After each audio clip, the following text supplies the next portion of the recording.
Okay, hello again. It's been such a rotten, rainy night. We've done our leaflets though. We didn't get too much abuse. I'm not Billy No Mates. We at least sent us out in pairs, and all we had to do was thanks, Jonathan. All we had to do was leaflet. I got everything ready in case anybody wanted a figure from me that Diane Abbott might have got wrong. I was ready. And you know what, I only had one conversation, so I'm a little disappointed, but in a way I'm also a bit relieved. It was a lot of fun. If any of you are interested in doing any volunteering for either party, if you're a girl, let me tell you, it was 90% men. If you're a man, be warned. It's a time for out with the boys. So now we're going to the pub. We've done a couple of hours. It's poured with rain. I've had to buy this new brolly, which frankly is a bit like the Queen's. And now we're going to have a drink, and I will fill you all in on it tomorrow. Bye! Hello everyone. I'm done. I'm back home. I'm quite tired now. It was quite a long evening. It was good. But I realised it's going to be a lot if we do this every time. It was a very wet night. We got rid of all our leaflets, but it was kind of wet and slippery. We didn't meet anyone really on the door because they were all staying inside. Oh, sorry, I'm so tired. And then we got the invite to meet back at the pub.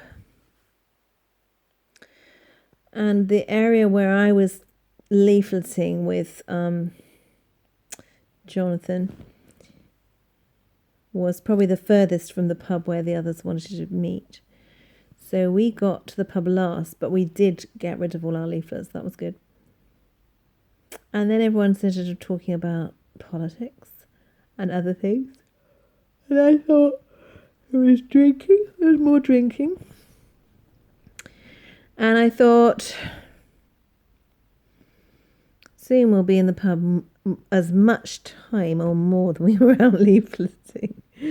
We did leafleting for about an hour and a half, 2 hours. I think that maybe is quite a bit. I've done over 12,000 steps on my pedometer, so that's one good thing. But then there was plenty to drink to undo any of the good I did. But, you know, it was good.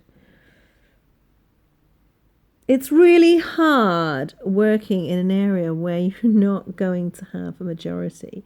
We so don't have a majority that there's hardly anyone in my constituency on my side. I don't want to be super political about this. I want to tell you how it is.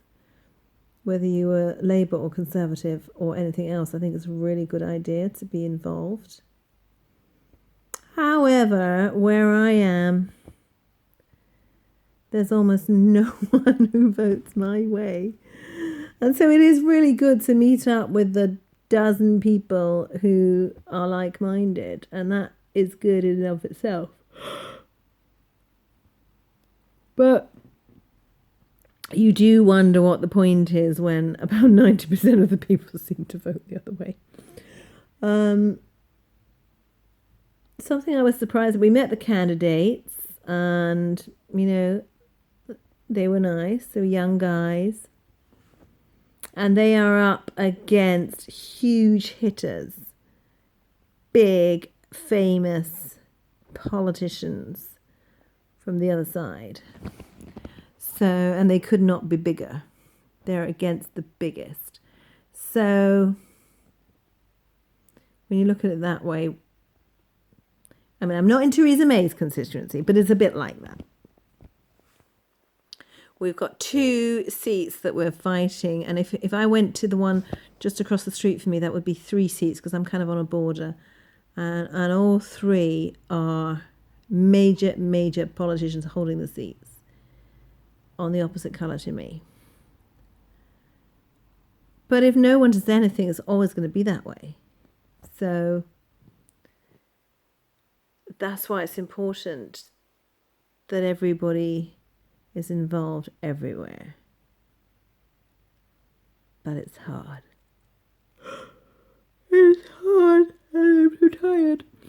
I would say that when you go out canvassing, it's nearly all men.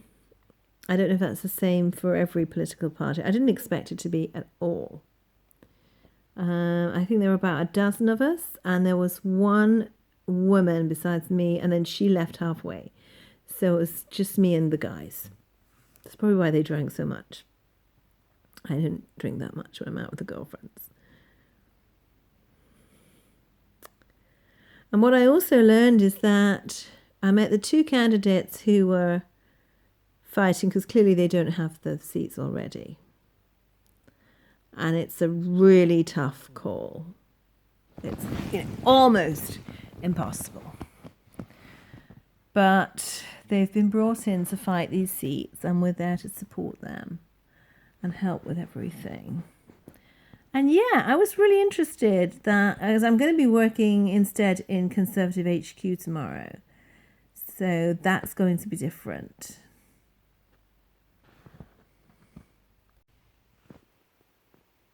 Because I'm going to be working in party headquarters tomorrow. So that will be different because I'll be talking to people all over the country and not just the ones where I live, where nobody wants to vote this way.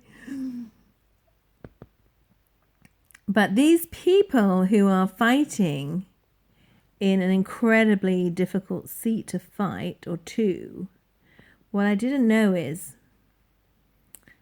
they have to pay for it themselves. They've both taken a month of unpaid leave from their jobs. They've got no support from central headquarters. I mean, obviously, if they win and if they become MPs, then, obviously they get a salary and they get expenses and they get stationery and everything. Even the leaflets that we were giving out, putting in people's doors, I don't know how many I had. Maybe I had a couple of hundred, whatever. But they have been provided. You have to use the ones that have come from the central, from HQ. But you buy them from there. They don't send us any to distribute. That's what you would think, that there are these, well, I know, I'm sure there are these multi-million-pound budgets, particularly on the Conservative and the Labour side, and they're fighting every seat, but it's at certain people's expense. It's not at the party's expense. So it's a tough one. These people are giving up their jobs. I really mainly got to speak to one of the candidates, not the other, but apparently this is the way it is. He's given up his job. He's taken 1 month of unpaid leave, and he's got a full-time assistant who is also working unpaid. He's got all of us who are doing our thing. So yeah, you've got a lot of volunteers. But he has to pay for the leaflets themselves, any expenses, travel, anything that you do is on your own dime. And I think there are a lot of implications for that, because that's going to put a lot of people off from going into politics. Can this really be the case? I don't even understand it. I can hardly comprehend it right now. I mean, surely the Labour leaflets, the Conservative leaflets in Kentish Town or Richmond or Kingston or Islington or whatever are provided by those parties. No, they are sold by those parties to people who want to be candidates, and they cough all the money up. I'm so shocked I don't even know where to start with that. I don't even understand. However, I am very tired, and we have been talking about everything. All the way back to the politics of the exchange rate mechanism and whatever it was that happened in the early 90s. And who did what wrong, and who did it okay, and why we're in the mess we're in now, or why we're not, and what's going to happen next. And so I'm going to put it to bed. I'm so glad I did this. I feel good. I feel very tired. I'm going to see how different it is tomorrow. Enjoy your election run-up. Bye!